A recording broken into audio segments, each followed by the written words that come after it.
And we'll move to our last presenter for today's morning session. I realize we're getting a little long, so I promised Dr. Matt Whiting the shortest introduction possible, which is Matt is a tree fruit physiologist, professor and extension specialist at Washington State University, and he's going to speak about high temperature effects. So Matt, take it away. Yeah, much thanks, Molly. I'll assume you can see the slide and can hear me okay. Super, thanks. Good. And it's also a treat for me not to have my normal interpreter because I get to speak to I presume a largely Canadian audience. So that's a nice bonus for me. Yeah, I'm going to talk about some of the physiological underpinnings of why we're seeing some of the things that we've seen and talk about some of the heat-related work we've done in the past. And I'll point out actually in the bottom of this title slide here, these are called climate stripes. If anybody's familiar with those, you'll recognize it immediately. Have a look at search online about that, but basically it goes from I think 1870 way over here on the left to current day, and you can get the feel for the warming trend. And I'm really impressed with the data presentation skills of climate scientists, and this is just another way to represent the changes in temperature. This is specific for North America, also going back for more than a century. Again, a very similar trend, I think, that as most everybody has addressed so far today, that we should anticipate these being challenges well into the future. So the fundamental principle that I want to outline here at the beginning is very simple, and that is that all biological processes respond to temperature. And we've heard that throughout. In particular, we're interested in fruit and canopy responses. But the other one that I'll point out too that we have to think about is the people. You know, orcharding is a very a labor-intensive operation, and the people in the process also are absolutely affected by these temperatures too. Now, when we think about these temperatures, though, there's a few questions you've got to ask to better understand its effects on physiology and fruit quality and even fruit quantity. And that's, when did this occur? How long did it persist? And that, of course, combined addresses the very fundamental issue of the time and temperature thresholds, which are often overlooked. The other issue I've put parenthetically here is how fast, how quickly did these changes occur? How quickly did the warm temperature come on? And interestingly, I'll just share very briefly with you and at the end there, the effects that the temperature history of the trees up to the point of having a high temperature exposure. So you're looking at some data here from South Central Washington, comparing this last year of 2021 as a daily highs with the 6-year average. And so when we think about this question of when did high temperature occur, we've got to think about what the plants are doing, whether it's early stages post-bloom, developing photosynthetic capacity within those trees as spur leaves are expanding and new shoots are developing throughout the harvest window, and then post-harvest as trees are building reserves.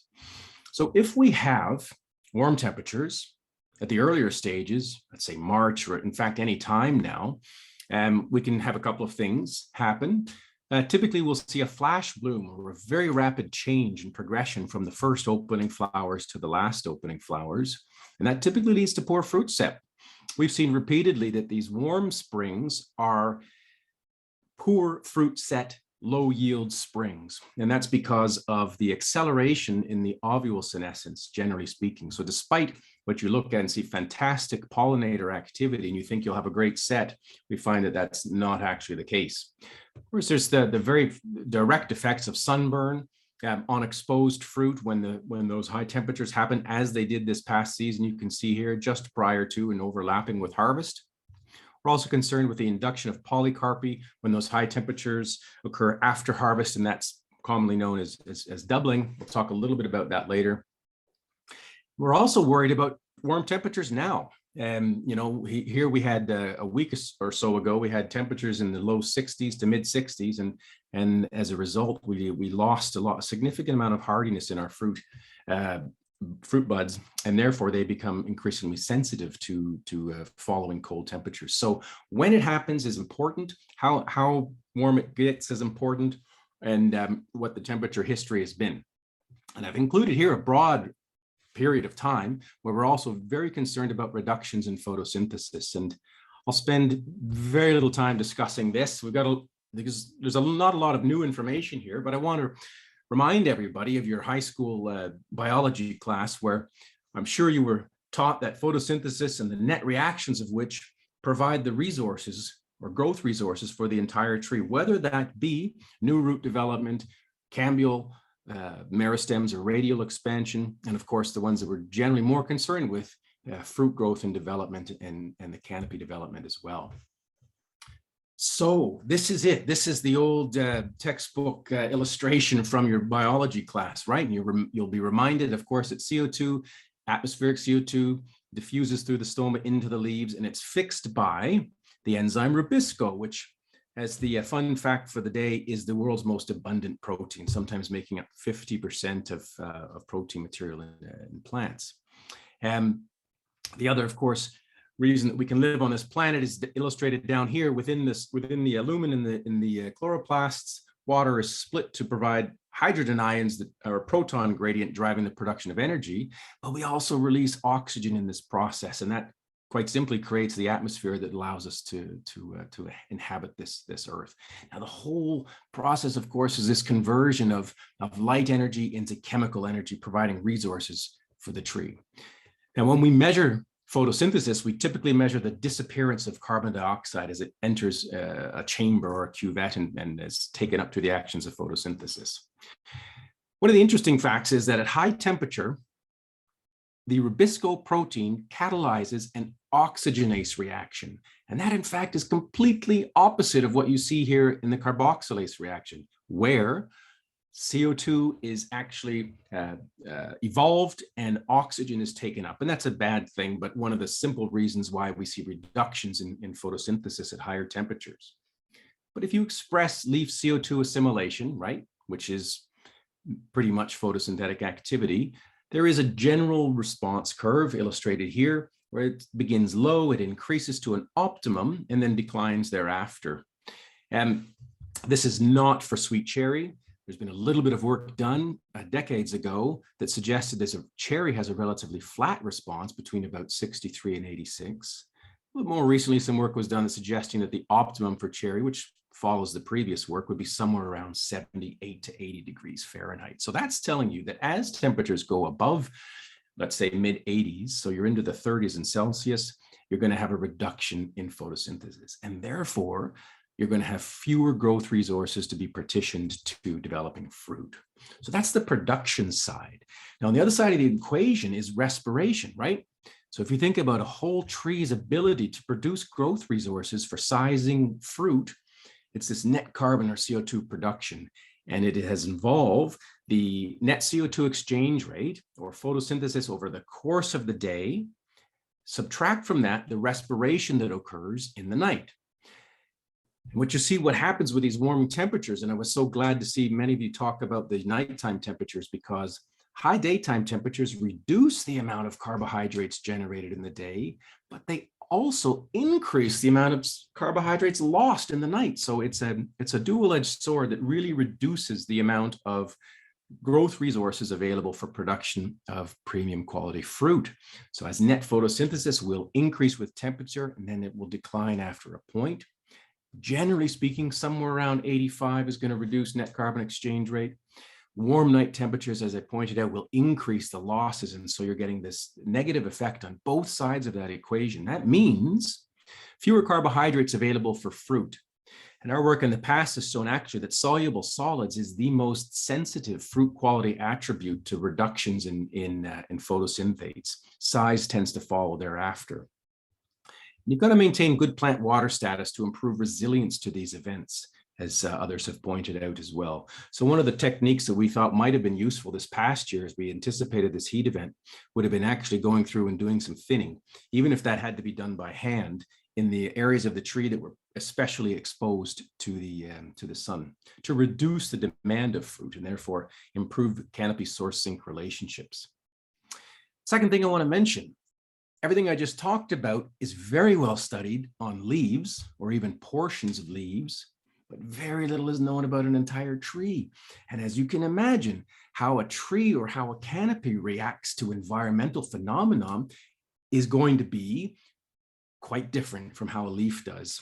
And these data actually goes back to my PhD studies 20 years ago, where we were developing whole tree chambers to look at whole tree photosynthesis. And this, of course, is apples. We did work in apples, but also with cherries.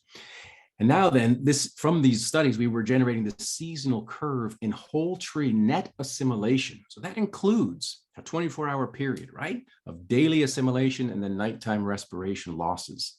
And you can see here the point of harvest in cherries, and we shift from a sink limiting condition to a source limiting condition. Pardon me, it's quite the opposite. A source limiting condition pre-harvest to a sink limited condition post-harvest. So you can see the trees pretty much shut down or reduced by 50 to 60% whole tree photosynthesis after harvest because fruit are gone. Terminal buds have set typically in most of our blocks. And so the tree reacts and shuts down photosynthetic production. So that first half leading up to harvest is building up and being partitioned to fruit and shoots. And then the second half is so important for next year as we build up those reserves that are critical for the first few weeks of the season. Basically, we don't know much more about it than this. We do intend to study this a little bit further as we get back into these whole tree assessments. I want to share with you just 2 slides from some data that we collected years ago looking at fruit quality effects. This was actually some work that we started thinking about shift towards night harvest and the potential to pick fruit with lower fruit core temperatures. And you're looking here at sweetheart firmness, which is the red line, at hourly harvest intervals, right? So we pick fruit at 5 a.m. all the way through till 2 p.m. And then the gray line is the actual air temperature, which changed, of course. It began down here at about 10 degrees Celsius or 50 Fahrenheit. And over the course of the day, it ended up around 80 or 24, 25 Celsius, something like that. But what you can see here, no clear relationship. As temperature increased, time of day, we're seeing really no responsive trend or relationship in the fruit firmness with that temperature change. We saw a similar lack of a trend when you looked at temperature, harvest time, and stem retention, another attribute that has been suggested to be negatively affected by these high temperatures. So we weren't seeing these direct relationships with temperature and these quality attributes, though we didn't go to extreme warm temperatures in this particular work. So it needs to be investigated further and probably at higher temperatures. And as Carolina has pointed out, the storability, sensitivity, bruising, and pedicel quality are all issues that should be investigated a little bit further. Last thing I want to share with you is some of the work that we've done on polycarpy or pistil doubling research. We've looked at this from several different angles, the first of which was looking at floral organ differentiation post-harvest, where, as you can see in these scanning electron micrographs, all of the organs of those flowers are being formed in the previous season. We wanted to relate these stages of development to periods of sensitivity to heat-induced doubling, and then look at different tools to reduce doubling. And I'm really going to distill down a lot of work into a couple of slides here. When you look at maximum tissue temperature experienced, and this is not air temperature, and relate that to the percent of double pistils in the subsequent season, you can see that there's this sort of threshold somewhere around 97 Fahrenheit or 37.5 Celsius, where beyond that, now we get doubling, and below that, we don't. In terms of our preventative studies work, we found that over-tree evaporative cooling is particularly effective at reducing the canopy temperature.